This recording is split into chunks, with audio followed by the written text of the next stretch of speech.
L'histoire de JJ, petit esclave marron. Le vent chaud du Mozambique faisait danser les grandes herbes autour du village.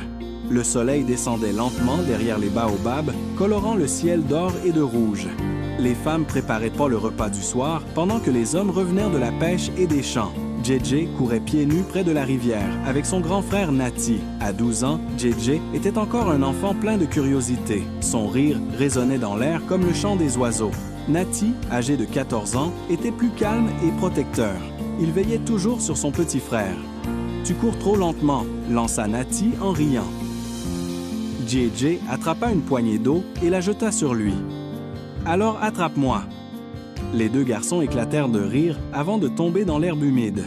Plus loin, leur mère chantait doucement près du feu. Sa voix était chaude et rassurante.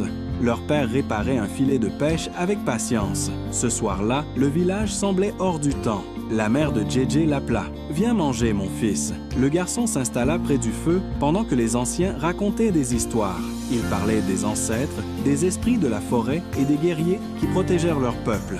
La mère de JJ posa sa main sur son visage. « N'oublie jamais qui tu es. » JJ leva les yeux vers elle. « Pourquoi tu dis ça? » Elle sourit tristement. « Parce que le monde peut parfois voler beaucoup de choses à un homme, sauf son âme. » Le garçon ne comprit pas vraiment ses paroles.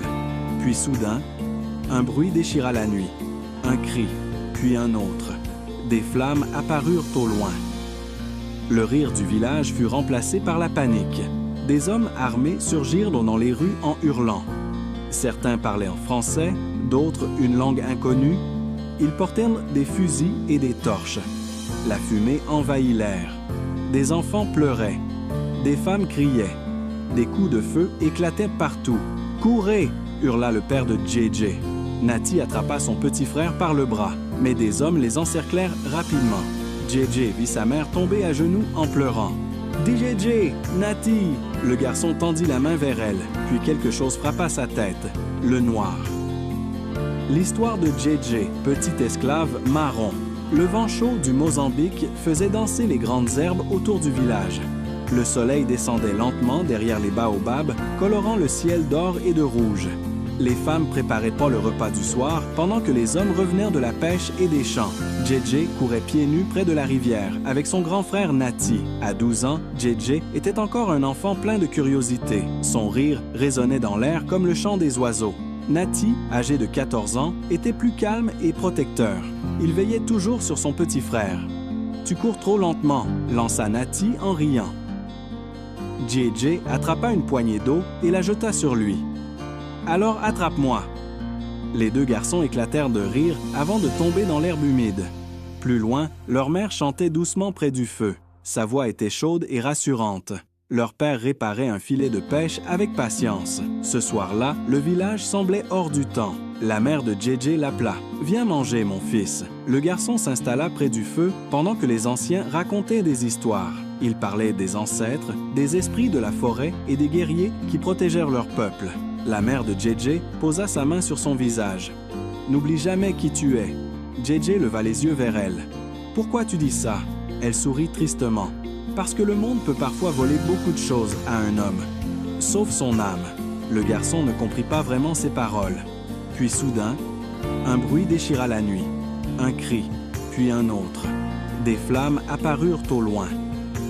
Le rire du village fut remplacé par la panique. Des hommes armés surgirent dans les rues en hurlant. Certains parlaient en français, d'autres une langue inconnue. Ils portèrent des fusils et des torches. La fumée envahit l'air. Des enfants pleuraient. Des femmes criaient. Des coups de feu éclataient partout. « Courez !» hurla le père de JJ. Nati attrapa son petit frère par le bras, mais des hommes les encerclèrent rapidement. JJ vit sa mère tomber à genoux en pleurant. « JJ, Nati !» Le garçon tendit la main vers elle, puis quelque chose frappa sa tête. Le noir. JJ ouvrit brutalement les yeux. Son cœur battait à toute vitesse, mais il n'était plus au Mozambique.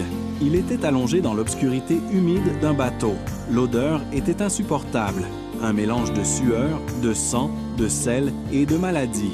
JJ essaya de bouger, mais ses poignets étaient attachés par des chaînes. Autour de lui, des dizaines d'hommes, de femmes et d'enfants étaient entassés dans la cale étroite d'une goélette négrière. Certains murmuraient des prières, d'autres gémissaient de douleur. Quelques-uns restaient immobiles, trop immobiles. Le bateau tanguait violemment sous les vagues de l'océan Indien. Un vieil homme près de lui toussait sans arrêt. « Où sommes-nous » demanda faiblement JJ. Le vieillard leva lentement les yeux, entre le monde des vivants et celui des morts. Pendant des semaines, le navire poursuivit sa route vers l'île Maurice. Chaque matin, les gardes ouvraient la cale et forçaient les esclaves à monter sur le pont quelques minutes. Ceux qui résistaient étaient frappés. JJ voyait la mer immense autour de lui, partout, sans fin. Parfois, des corps étaient jetés dans l'océan. Les plus faibles mouraient de maladie, de faim ou de désespoir. La nuit, JJ regardait les étoiles. Il pensait à Natty. Était-il vivant? Avait-il réussi à fuir? Ou reposait-il déjà quelque part dans la terre brûlée du village? Ses pensées le détruisaient lentement. Pour survivre, il se raccrochait au souvenir de sa mère, à sa voix, à son sourire. Un matin gris de 1790, le bateau arriva enfin à l'île Maurice. Depuis le pont, JJ aperçut les montagnes couvertes de brume, les palmiers et les maisons coloniales blanches. L'île semblait magnifique, mais cette beauté cachait une terrible cruauté. À peine débarqués, les esclaves furent alignés sur le port comme du bétail. Des marchands les observaient avec froideur. On les lava brutalement, puis on frotta leur peau avec de l'huile afin qu'ils paraissent plus présentables. JJ tremblait.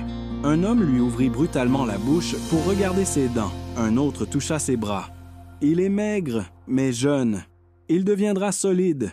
Combien? Les esclaves étaient non vendus comme des objets, comme des animaux. Une femme pleurait pendant qu'on lui arrachait son bébé des bras. Un homme suppliait à genoux. Personne n'écoutait. Puis vint le tour de JJ. Le marchand annonça son prix. Quelques pièces seulement. Quelques morceaux de métal avaient suffi pour acheter son existence entière. Un homme riche leva la main. « Je le prends. » Ainsi, JJ devint la propriété de la famille Bertin. La propriété Bertin se trouvait au milieu d'immenses champs d'indigo. La maison coloniale dominait les plantations comme un palais. Elle possédait de longues vérandas en bois, des volets bleus, des colonnes blanches et de grands jardins remplis de fleurs exotiques. Mais derrière cette élégance se cachait la souffrance. Derrière la maison principale se trouvaient les petites cases des esclaves, de simples cabanes de bois et de pierre, où s'entassaient des familles entières. Monsieur Bertin était un homme sévère et autoritaire. Pour lui, les esclaves n'étaient que des outils destinés à enrichir ses affaires. Madame Bertin semblait plus douce, mais elle détournait toujours le regard lorsque les surveillants frappaient les travailleurs. Puis il y avait Nicolas, le fils Bertin, un garçon de 13 ans aux cheveux clairs et au regard triste. Contrairement à son père, il observait souvent les esclaves avec compassion. Le premier soir, il s'approcha timidement de JJ. « Tu comprends le français? » JJ hésita avant de répondre doucement.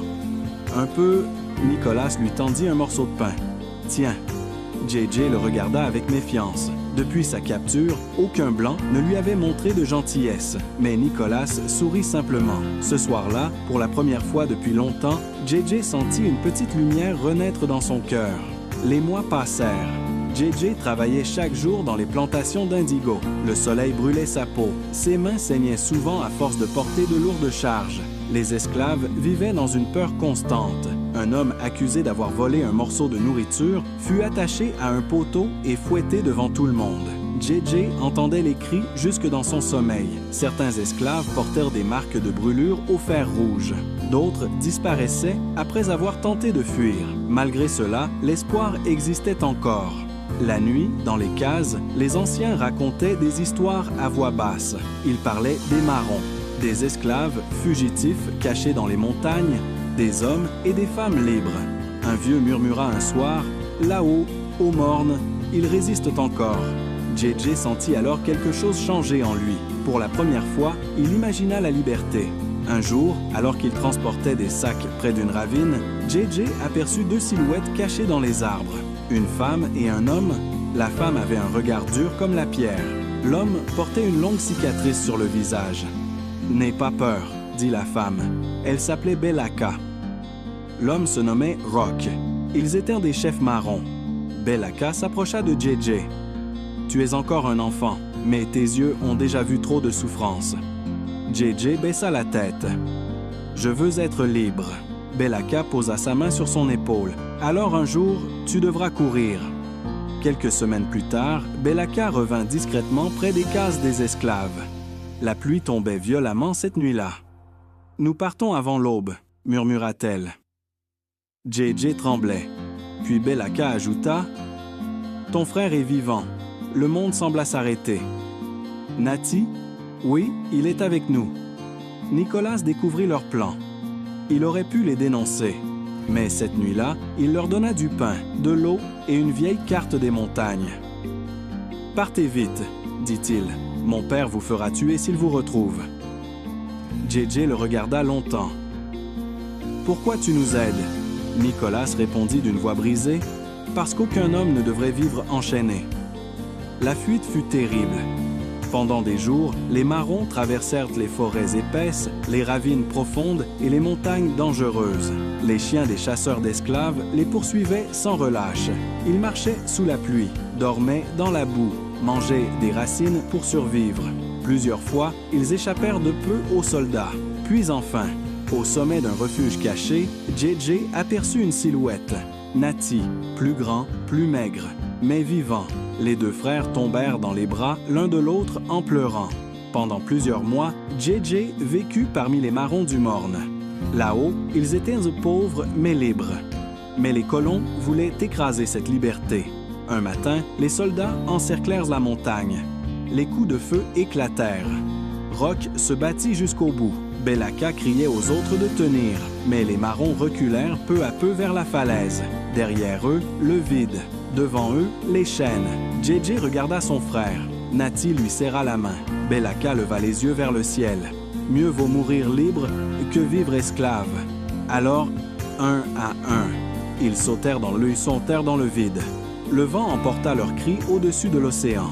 Des années plus tard, l'esclavage finirait par disparaître de l'île Maurice. Mais les habitants n'oublièrent jamais les marrons. Ils racontaient encore l'histoire de JJ, du petit garçon arraché à son village, devenu esclave, puis marron. Puis symbole de liberté. Et certains disent encore qu'au sommet du Morne, lorsque le vent souffle très fort au coucher du soleil, on peut entendre des voix murmurer. Nous étions libres. Libres.